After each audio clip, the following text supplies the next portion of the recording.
Это будет, ну, конечно, легче будет для меня, но мне. Alright. Alright. Well, you know what? Let's do this game. Давай вот эту игру по-английскому сделать, so let's do this game in English. Alright, ladies and gentlemen, I want to welcome you guys into the second half of the PokerStrategy League 10-game series between Sheth and Saki. So let's get started over here at the top right side of Entomb Valley, representing Team Liquid. We're going to have the purple Zerg LiquidSheth. His opponent down at the bottom right, leading this series already 4-1. It is from Alternate Gaming. It is the Teal Protoss Saki. Yes. Woo! And as we see, such a different redeem for Zerg. That's so funny. Again, I want to welcome you guys in. Привет всем моим русским зрителям. Да, сейчас это... Да, типа пойдем это...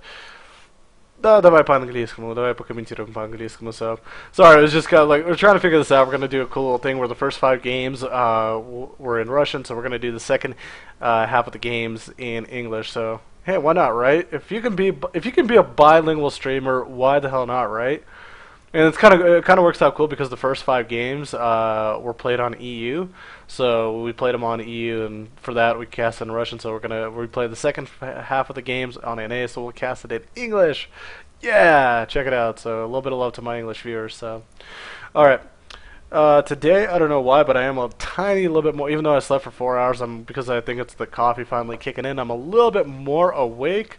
As we see, kind of Saki is lagging a little bit more. The first 5 games have actually been fairly lackluster-esque. Sheth has been trying to do a lot of aggressive 1-2 base builds, and Saki has been absolutely almost holding every single possible thing off from Sheth. So it's kind of one of those things where it's just like, you know, it's a 10-game series. It's almost guaranteed at least 1, 2, or maybe even like 5 to 6 games are probably going to be cheese. Not a lot of macro games were played.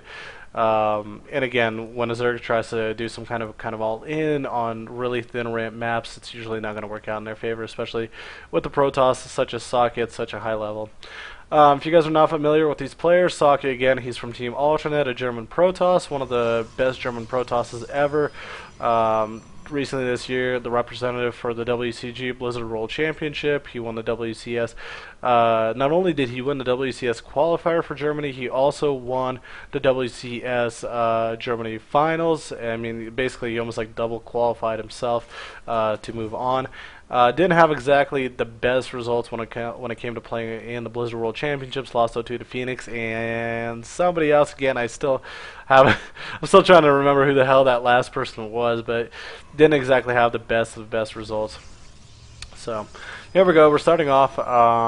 Sake getting a nice little wall up right here. This is actually really interesting because he's avoiding the supply depot, but he's kind of getting this weird, kind of not a weird wall up, but it's more to the side instead of going all the way across the ramp. He's using the main ramp as well with the pylons and the gates. So Sheth, meanwhile, he's going to try to hack a couple bites off at this gate, but again, it's not going to happen because the cannon is in place, and it's more of a loss for Sheth if he tries to actually walk up there and lose anything to cannon. So. Alright, let me check my chat to make sure nobody is completely raging. Лучше бы вы хотите на русском? My Russian viewers wanted in Russian. Ребята, ну не бывайте жадным, пожалуйста. У меня тоже есть американских зрителей. Нельзя быть жадным. Oh, and as we're looking over here, we got a pylon building down at the bottom right, and I think Sheth actually has zero idea about it. He's got no queen. He's not sending actually anything over there just yet. He's got a second photon cannon getting built, and there we go. The hatch finishes up, and there we go. What does Sheth see? He's like, shit. Sheth just went shit. Even the most mannered Zerg there is in the game just went shit. Sees that there's 2 photon cannons getting built, an extra pylon getting finished up, and it's just not going to work out. Queen, unfortunately, is not going to be able to hack away at a photon cannon quick enough, unfortunately. So this is kind of one of those crappy positions for a Zerg to be, just unfortunately because he wasn't able to scout. He is going to lose this turn, and yeah, it kind of sucks. You can't really do much about it. So yeah. He is taking the third base over here. He should be safe, at least taking that one for the time being. But, you know, this one, this one's not going to come without a loss. I feel that even though he brings the links forward, he's most likely still going to lose it, but he is getting a little bit of surface area. And, wow, could Sheth actually really save this hatch? I think it's actually possible. Now he's got 3 queens on there, bringing more lings across the area. Now, with 3 queens, a little bit of surface area from the queens, he actually should be able to. He is, again, trying to hack away at this cannon that's getting finished up. This one is finishing up that's getting built. His queens are pretty low health, but clutch transfuse right there by Sheth, keeping that queen alive. And there we go, ladies and gentlemen. Sheth just absolutely held it off. Scarlet leaves the game.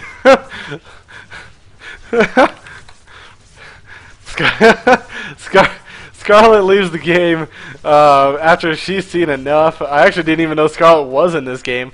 That's kind of funny. So there we go, going down right now. That's actually a pretty big waste right now for Socke at the moment. I mean, losing 3 photon cannons, actually 4 to be total exact, plus 2 pylons and a probe. That was quite an investment, if you want to call it. And again, he double checked, make sure there was a third hatch, and so there is. But at this point of the game, Sheth could actually just calmly sit up, drone up, and eventually just transition into lair tech, do whatever he really wants, because Socke, a lot of the time what he was doing, he was investing a lot of his time into those photon cannons, those pylons, and trying to take that hatch down, and it just did not work out in his favor. So that's kind of one of those things that happens where, you know, you invest so much, you hope to really get a big shot, because if he actually took down that hatch, that would have been so huge, especially if he would have even been able to take down a couple of those queens with it as well. That would have been so big for Socke, because that would have evened up the game, that would have given him a lead. Even though the third base is up, both players would have been sitting on 2 base. The production cycles of Sheth would have been cut down a little bit. So I mean, you just got to add it up. Again, it's kind of like what I was saying earlier when I was casting in Russian. StarCraft is a game of seconds, ladies and gentlemen. I mean, it's definitely one of those things. Every little second counts, every little mineral counts, every little thing counts, every little detail in this game. I mean, you can't fall asleep. You have to focus the whole entire time. It's just a high level of play. And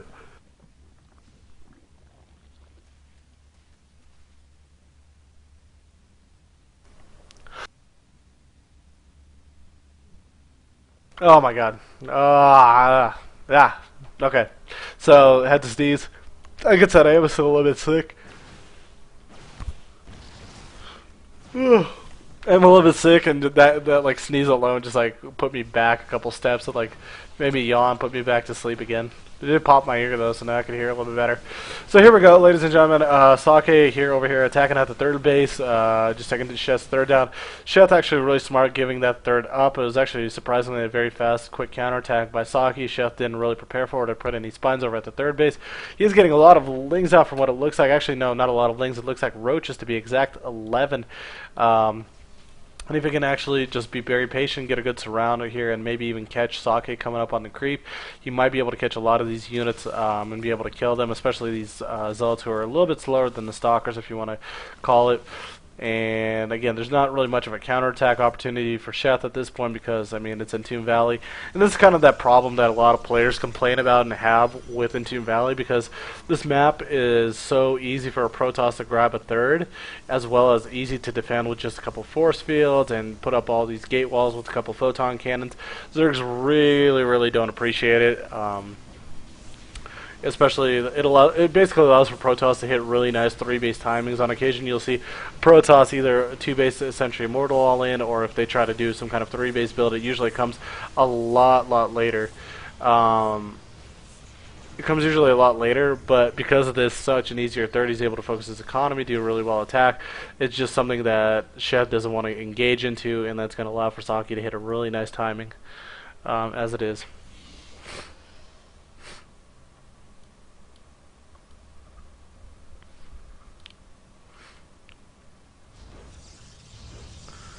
Да, это ломаный английский, а если учить, то слушать либо старый английский, либо тупого взять книгу и все. Да, ребята, не бывайте вредным. Вы вредны иногда бываете, ребята.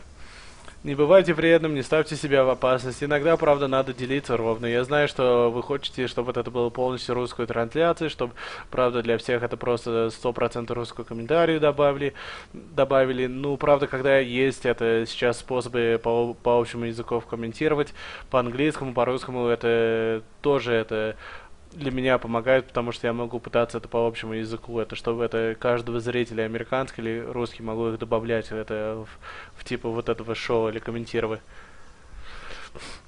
И тоже хорошо, это правда. Ну, это я тоже не говорю, не говорю, что правда вам надо как учиться это. Я никого не заставляю это учиться, что надо учиться английского, что это.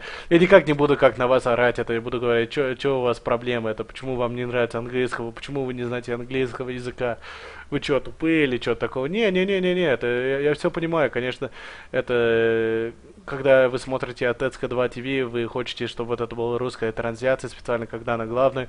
Но тоже, когда я на TL стримлю, и у меня есть это типа фэн-бейс от американских зрителей, кто смотрит, они тоже хотят, чтобы они поняли, что происходит. Значит, это я просто говорю, типа так, не бывайте вредным. Ну вот сейчас это шет идет вперед, хорошего Guardian Chill бросает, но сейчас это дроп типа как Димага, типа стиль дроп лингов, дроп бейнов. И правда, вот эта атака очень клевая, такая хорошая получилась, норм. Сейчас пробует эту вторую группу бейнов, это пробежать, у него не хватает сейчас больше... У него не хватает... О, как-то пробежал. У него больше, правда, не хватает центрях, значит, он может это продолжать атаку с бейнов. Ну, конечно, вы знаете, это Бейн, правда, не самый лучший юнитов, когда со стокеров. Ну, когда в группу, если можно хорошую, это вызов, это на стокеров, это бросать, все стокеры будут умирать. So, beautiful shot, kind of a little bit of a Demaga-esque style, just dropping the Banelings. Worked pretty well, again, the Banelings are usually not the best unit to counter against stalkers, but if you can catch a bunch of the stalkers in a group and get a good detonation on them right in the middle of a bunch of groups, then you could probably take it on, but at this point, Chef just didn't have enough. Sake sitting at a really comfortable 3 base economy, plus finally had the Colossus out, and once that happens, if your attack does not do more, or you're able to get inside the production, harass and kill more of the workers, you're probably going to lose. So 5-1 lead for Sake.